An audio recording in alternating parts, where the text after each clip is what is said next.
ಇನ್ನು ಸಿದ್ದರಾಮಯ್ಯನವರು ಏನು ಅಸಮಾಧಾನಗೊಂಡಿದ್ರು, ಡಿ ಕೆ ಶಿವಕುಮಾರ್ ಅವರ ಸಚಿವ ಸಂಪುಟದಲ್ಲಿ ತನ್ನ ಬಣಕ್ಕೆ ಯಾವುದೇ ರೀತಿಯಾದಂತಹ ಸಚಿವ ಸ್ಥಾನಗಳು ಸಿಗಲಿಲ್ಲ, ಅಂದ್ರೆ ತನ್ನ ಆಪ್ತರಿಗೆ ಯಾವುದೇ ರೀತಿಯಾದಂತಹ ಸ್ಥಾನಮಾನಗಳು ದೊರಕಲಿಲ್ಲ ಅನ್ನುವಂಥದ್ದು ಎಲ್ಲಿ ಅಸಮಾಧಾನಗೊಂಡಿದ್ರು ಸಿದ್ದರಾಮಯ್ಯನವರು.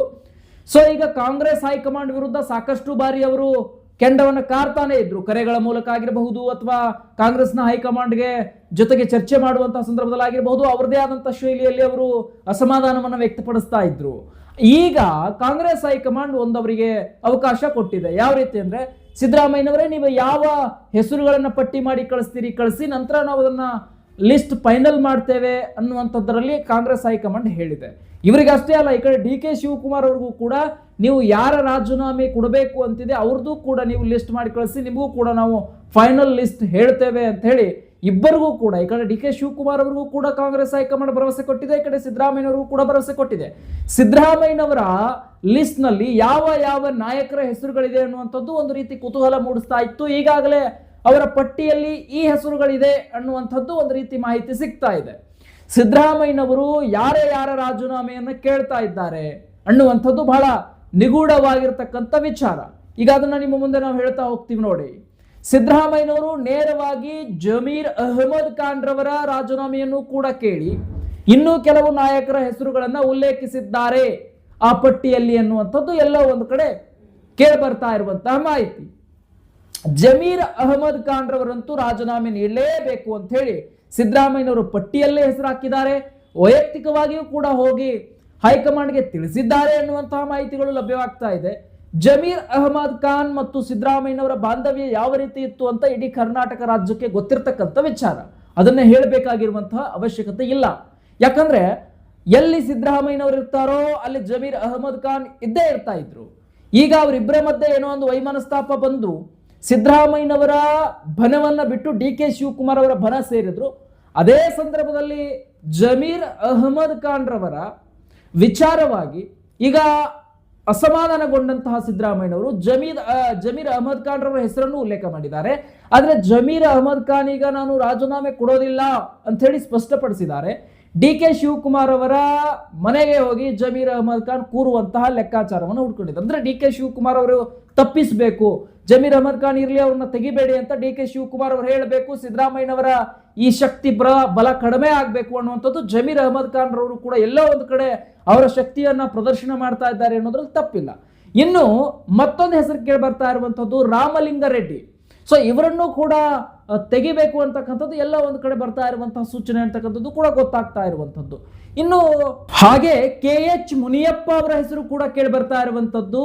ಅದರ ಜೊತೆಗೆ ಇನ್ನೊಬ್ಬರ ಹೆಸರು ಕೂಡ ಇದೆ, ಕೆ ಜೆ ಚಾರ್ಜ್ ಅಂತ ಹೇಳಿ. ಸೊ ಇವ್ರದ್ದು ಕೂಡ ಒಂದು ಹೆಸರುಗಳು ಕೇಳಿ ಬರ್ತಾ ಇದೆ. ಸಿದ್ದರಾಮಯ್ಯನವರು ಯಾಕೆ ಇಷ್ಟು ಅಸಮಾಧಾನಗೊಂಡ್ರು ಇದ್ದಕ್ಕಿದ್ದಂತೆ ಎನ್ನುವಂಥದ್ದು ಎಲ್ಲೋ ಒಂದು ಕಡೆ ನಡೀತಾ ಇರುವಂತಹ ಚರ್ಚೆ. ಆದ್ರೆ ಇವರೆಲ್ಲರ ಮಧ್ಯದಲ್ಲಿ ಸಿದ್ದರಾಮಯ್ಯನವರ ವೈಶಿಷ್ಟ್ಯತೆ ಎಲ್ಲಿ ಕಾಣಿಸ್ತಾ ಇರೋದು ಅಂತಂದ್ರೆ, ಈ ಏನು ಜಮೀರ್ ಅಹಮದ್ ಖಾನ್ ಇದಾರಲ್ಲ, ಜಮೀರ್ ಅಹಮದ್ ಖಾನ್ ವಿಚಾರದಲ್ಲೇ ಸಿದ್ದರಾಮಯ್ಯನವರು ಅತಿ ಬೇಸರವನ್ನು ವ್ಯಕ್ತಪಡಿಸಿದ್ದು. ಯಾವಾಗ ಸಿದ್ದರಾಮಯ್ಯನವರ ವಿರುದ್ಧವಾಗಿ ಜಮೀರ್ ಅಹಮದ್ ಖಾನ್ ಅವರಿಗೆ ಒಂದು ಈ ಸ್ಥಾನಮಾನ ಕೊಡ್ತಾರೆ, ಸಚಿವ ಸ್ಥಾನ ಕೊಡ್ತಾರೆ, ಇದು ಎಲ್ಲೋ ಒಂದು ಕಡೆ ಸಿದ್ದರಾಮಯ್ಯನವರಿಗೆ ಮತ್ತಷ್ಟು ಅಸಮಾಧಾನ ಮಾಡುವಂತ ಪರಿಸ್ಥಿತಿಗೆ ಇಕ್ಕಟ್ಟಿಸಿತು. ಯಾಕಂತಂದ್ರೆ ಸಿದ್ದರಾಮಯ್ಯನವರು ನೇರವಾಗಿ ಹೇಳಿದ್ರು ಜಮೀರ್ ಅಹಮದ್ ಖಾನ್ ರವರಿಗೆ ನೀವು ಸಚಿವ ಸ್ಥಾನ ಕೊಡಬೇಡಿ ಅಂತ. ಹೈಕಮಾಂಡ್ಗೂ ಕೂಡ ಹೇಳಿದ್ರು, ಡಿ ಕೆ ಶಿವಕುಮಾರ್ ಅವ್ರಿಗೂ ಕೂಡ ಹೇಳಿದ್ರು, ಈ ಹಿಂದೆ ಹೇಳಿದ್ರು ಅನ್ನುವಂಥ ಮಾಹಿತಿಗಳಿವೆ. ಆದ್ರೆ ಅದನ್ನ ಮೀರಿ ಡಿ ಕೆ ಶಿವಕುಮಾರ್ ಅವರು ಅದನ್ನ ಮೀರಿ ನಡ್ಕೊಂಡಿದ್ದಾರೆ, ಕಾಂಗ್ರೆಸ್ ಹೈಕಮಾಂಡ್ ಕೂಡ ಅದನ್ನ ಮೀರಿ ನಡ್ಕೊಂಡಿದೆ. ಎಲ್ಲ ಒಂದು ಕಡೆ ಸಿದ್ದರಾಮಯ್ಯನವರ ಮಾತಿಗೆ ಬೆಲೆ ಇಲ್ಲದ ಆಯ್ತಾ ಅನ್ನುವಂಥದ್ದು ಸಿದ್ದರಾಮಯ್ಯನವರ ತಲೆಯಲ್ಲಿ ಇದೊಂದು ರೀತಿ ವಿಷಬೀಜ ತುಂಬಿದಂತ ಆಯ್ತು. ನನ್ನ ಮಾತಿಗೆ ಬೆಲೆ ಇಲ್ಲ ಅನ್ನುವಂಥದ್ದು ಎಲ್ಲಿ ಸಿದ್ದರಾಮಯ್ಯನವರ ತಲೆಗೆ ಬಂತು, ಆಗ ಅವರು ಮುನಿಸಿಕೊಂಡು ಕಾಂಗ್ರೆಸ್ ಪಕ್ಷದ ನಿವೃತ್ತಿಯನ್ನು ಕೂಡ, ಅಂದ್ರೆ ಒಂದು ರೀತಿಯಾಗಿ ನಾನು ಮುಂದೆ ಸ್ಪರ್ಧಿಸೋದಿಲ್ಲ ಅನ್ನುವಂತಹ ನಿಟ್ಟಿಗೂ ಕೂಡ ಮಾತುಗಳನ್ನ ಆಡಿದ್ರು. ಅಷ್ಟು ದೊಡ್ಡ ಮಟ್ಟದ ಬೇಸರ ಸಿದ್ದರಾಮಯ್ಯನವರಿಗೆ ಆಗಿದ್ದಂತೂ ಸತ್ಯ. ಯಾಕೆಂದ್ರೆ ಅತಿ ಹಿರಿಯ ನಾಯಕ, ಕಾಂಗ್ರೆಸ್ನಲ್ಲಿ ಕಟ್ಟಿ ಬೆಳೆಸಿದಂತ ನಾಯಕ ಸಿದ್ದರಾಮಯ್ಯ ಅಂದ್ರೆ ಒಂದು ತರ ಗತ್ತಿರ್ತಕ್ಕಂಥದ್ದು. ಸಿದ್ದರಾಮಯ್ಯನ ಗತ್ತೆ ಬೇರೆ. ಯಾಕಂದ್ರೆ ಸಾಕಷ್ಟು ಅಹಿಂದ ನಾಯಕನಾಗಿ ತನ್ನ ಶಕ್ತಿಯನ್ನ ಮತಗಳ ಮೂಲಕ ತೋರಿಸಿದಂತಹ ನಾಯಕ ಸಿದ್ದರಾಮಯ್ಯ. ಈಗ ಸಿದ್ದರಾಮಯ್ಯನವರನ್ನ ಇದ್ದಕ್ಕಿದ್ದಂತೆ ಕಡೆಗಣಿಸಿ ಡಿ ಕೆ ಶಿವಕುಮಾರ್ ಮುಂದೆ ಹೋಗ್ತಾ ಇರುವಂತದ್ದು, ಕಾಂಗ್ರೆಸ್ ಹೈಕಮಾಂಡ್ ಕೂಡ ಇವರನ್ನ ಕಡೆಗಣಿಸ್ತಾ ಇರುವಂತದ್ದು ಎಲ್ಲೋ ಒಂದು ಕಡೆ ಸಿದ್ದರಾಮಯ್ಯನವರಿಗೆ ಬೇಸರ ಆಗೋದು ಸಹಜವಾಗೇ ಇದೆ.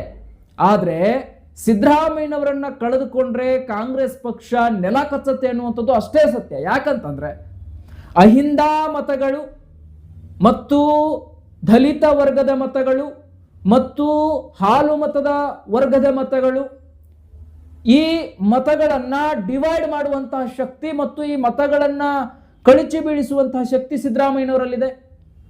ಸಿದ್ದರಾಮಯ್ಯ ಇಲ್ಲ ಅಂದ್ರೆ ಇಲ್ಲಿ ಮತಗಳು ಡಿವೈಡ್ ಆಗ್ತದೆ ಅಂತಕ್ಕಂಥದ್ದು ಕೂಡ ಬಹಳ ಗಟ್ಟಿಯಾಗಿ ಗೊತ್ತಿರ್ತಕ್ಕಂಥದ್ದು ಕಾಂಗ್ರೆಸ್ನ ಹೈಕಮಾಂಡ್ಗೆ.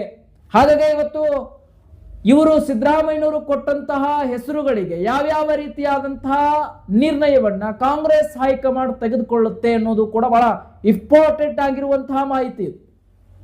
ಸಿದ್ದರಾಮಯ್ಯನವರ ಅಸಮಾಧಾನಕ್ಕೆ ಕಾಂಗ್ರೆಸ್ ಹೈಕಮಾಂಡ್ ಮನ್ನಣೆ ನೀಡುತ್ತಾ, ಕಾಂಗ್ರೆಸ್ ಹೈಕಮಾಂಡ್ ಸಿದ್ದರಾಮಯ್ಯನವರ ಮುನಿಸಿಗೆ ತೆರೆ ಎಳೆಯುತ್ತಾ ಅಂತಕ್ಕಂಥದ್ದನ್ನು ಕಾದು ನೋಡಬೇಕಿದೆ. ನೋಡೋಣ, ಮತ್ತಷ್ಟು ಸುದ್ದಿಗಳನ್ನ ನಿಮಗೆ ತರ್ತಾನೆ ಇರ್ತೀನಿ. ಮುಂದಿನ ಸುದ್ದಿಗಾಗಿ ಕಾಯ್ತಾ ಇರಿ. ನಮಸ್ಕಾರ.